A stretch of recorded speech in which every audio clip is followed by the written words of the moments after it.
What is nano?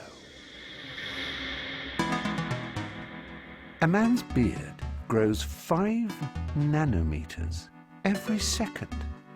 Oh, suffice it to say, a nanometer is very, very small. Despite its size, you can see the effects of things happening at the nanoscale all around you.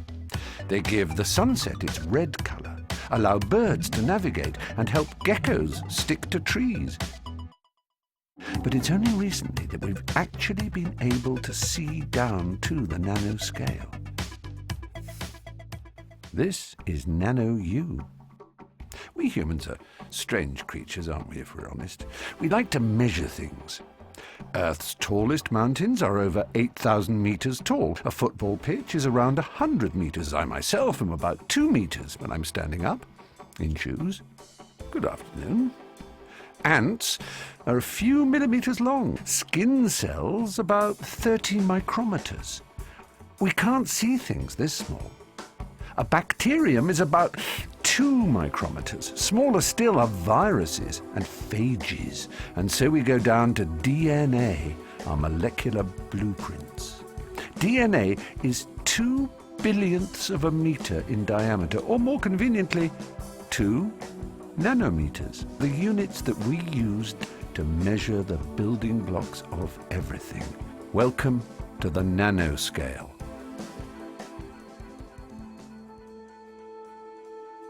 To explore the nanoscale, we use very powerful machines called electron microscopes. Today we're going to look at 2 things that you may have seen before. We're going to look at a fly and a coin.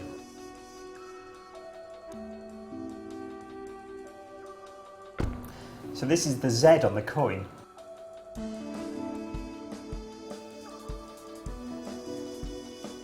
This is the fly's wing. And who would have thought that it would have had all these little hairs sticking out from it? The tip of each of those hairs is only about 600 or 700 nanometers in diameter. When we use electron microscopes, we explore new and alien landscapes. It's a strange new world down there. The nano world isn't just unusual looking, things behave differently there too. One reason for this is surface area. If you take a cube and lay the surface flat, you can see how much of that cube can react with the outside world. If you divide the same cube into 8 little cubes, the surface area is twice as big. If you keep making smaller cubes, the surface area becomes immense. More surface means more area for reactions. This is why powdered sugar dissolves faster than sugar cubes. Big lumps of aluminium are not very reactive, but nanoparticles of aluminium are so reactive they can be used in rocket fuel. Another way you can show this is with flour, because flour doesn't burn very easily when it's in a pile, because it hasn't got enough surface area. But if you mix it with a lot of air, then something quite different happens.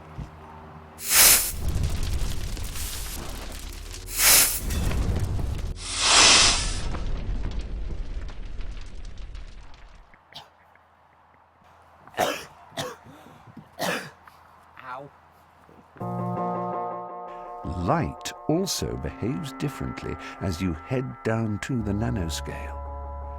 White light contains all colors. When particles get really small, they start to bounce only certain colors back, so you see them as those colors. As gold gets smaller, it stops looking gold and instead reflects red, purple, blue, and finally becomes invisible when it's too small to reflect any colors of light that you can see. These strange properties of light can be very useful. Welcome to nature's nano. I've always wondered how butterflies and beetles can make these strong iridescent colors. So if we take a butterfly wing and we put it under a microscope, we see thousands and thousands of small little bright blue scales. Each of these scales is covered by little ridges running across the scale. Each of these little ridges, if you cut right through them, look like a Christmas tree. This structure is finely tuned to reflect only the blue part of light, so the butterfly appears bright blue. If we just replace the air in this nanostructure with a bit of liquid, you'll see that it changes color from bright blue to bright green. It fills in the gaps around the nanostructure and makes it better at reflecting green light. When the liquid evaporates, it returns to reflecting blue. Please, don't squirt butterflies. Life has spent 3.8 billion years finding clever ways to use the nanoscale. Now we can understand nature's nano secrets. We can use them for ourselves.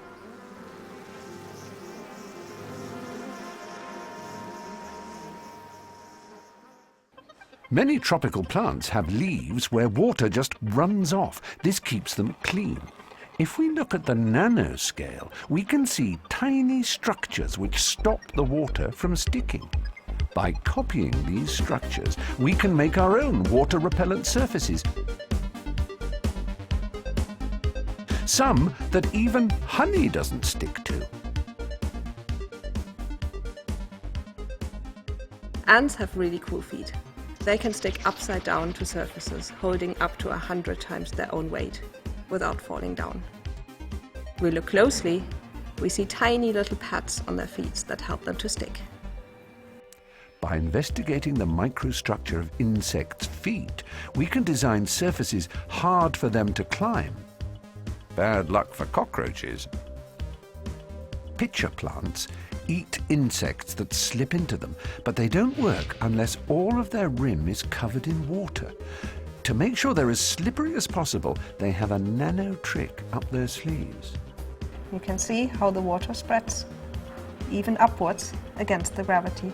If we look at them, we see that they have lots of grooves running across their rim. And in between these grooves, if we look on a nanoscale, there are even smaller grooves. This is called a superhydrophilic surface, which means that the surface likes the water and pulls it across itself.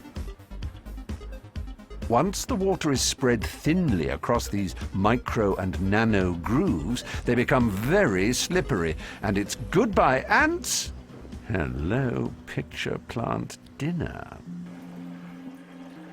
Hydrophilic surfaces have lots of uses, but one particularly excellent one is in a new water filter. This can filter even the tiniest bugs from dirty water, making it safe to drink. Even really dirty water.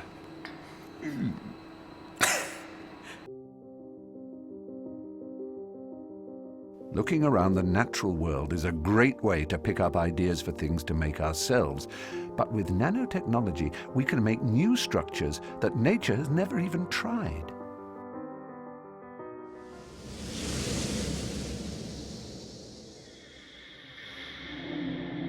Down at the nanoscale, things are gloopy and there's lots of friction. This means particles stick together really easily, and if this happens again and again, new and complicated structures can be formed. This is called self-organization. Scientists have been carefully experimenting with different conditions to see what sorts of new nanostructures they can create. The results are astonishing. Here are some samples that I made under various conditions, but when we zoom in on the nanoscale, we can see that they are extremely different. So these ones remind me of the Eiffel Tower. They're really quite beautiful, these hexagons all stacked on top of each other, like pyramids. We can also make other materials, such as really thin wires, ones that look like pancakes, or ones that look like flowers. All these new structures have different properties. Soon they'll be changing the way we live. From solar panels that we spray onto our roofs, to making computers and batteries so small that they're invisible. The materials we use have some severe limitations. Push things too far, they break.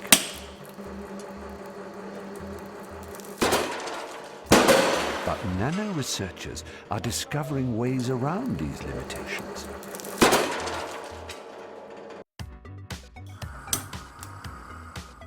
Electronics is made out of silicon, and silicon is not very stretchy. Whoa! But we found a way to make electronics stretchy. When you put a really thin layer of gold onto rubber and you stretch the rubber, we found that the gold doesn't break. This is because when gold is just a few nanometers thin, it forms cracks, and these cracks actually allow gold to stretch. That means that in future you can take your mobile phone, stretch it, wrap it around your wrist, or even embed it in your clothes.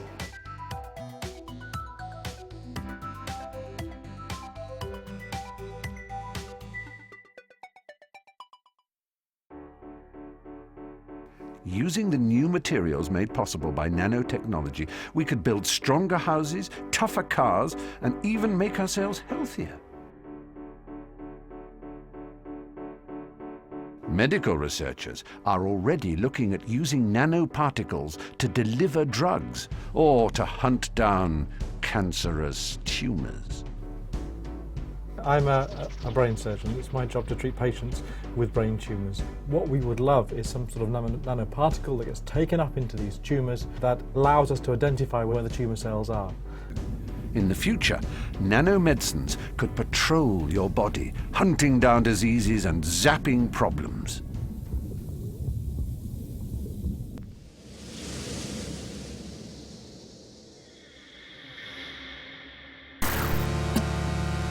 Stand by for the smallest thing you've ever seen.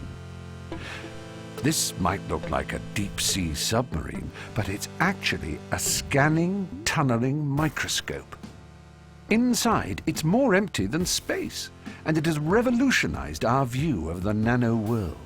This is an image of a piece of carbon, and these spots are the single atoms on that piece of carbon. So one spot is one atom. So this is the smallest thing that you can see. And it's the smallest thing that you will ever be able to see with any microscope. If you listen carefully, you can even hear the atoms as the microscope scans over them. This year, researchers imaged the internal structure of a single molecule for the first time. This is the most detailed view of matter that we've ever had. Remarkably, it looks almost identical to our models. Not only can the microscope take images, it can also move things around. We can actually change the position of atoms one at a time using this microscope.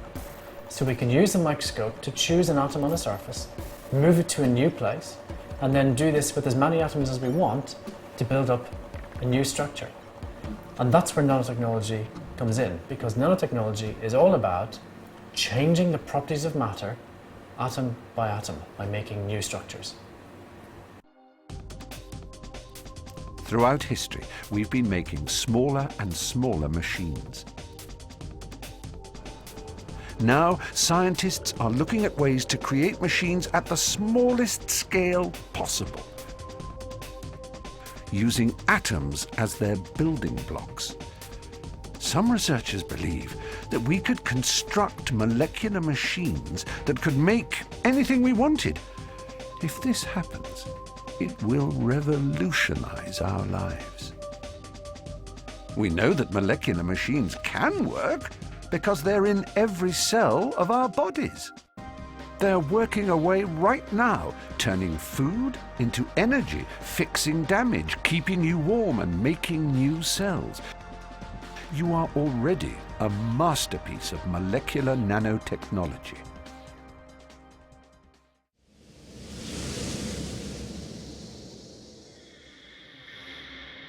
Mark Welland is Professor of Nanotechnology at the Nanoscience Centre of the University of Cambridge.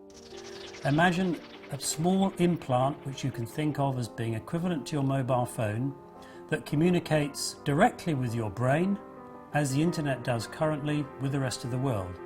If I want to think a connection with my son who's walking in the Himalayas, I could think the connection, and just as your mobile phone does, it would dial up the device inside my son, and I would talk to him, I would see him, I would feel his emotions. We would be infinitely connected to each other and infinitely connected with all the information that's around us. If this all sounds more like science fiction to you, think how quickly our world is already changing. Someone born in 1930 would never have believed that in their lifetime thousands of people would be flying around the world in metal tubes every day, that men could have walked on the moon, and that you would be able to watch this film on something called the internet. I hope this has given you a taste of a world that's always been around, but that we are only just starting to explore. Many people think that this coming age will be the age of nano. If so, you will be the people to explore it, and what your generation discovers will be perhaps the biggest technological leap in history. It could take you into atoms and beyond the stars. Good luck.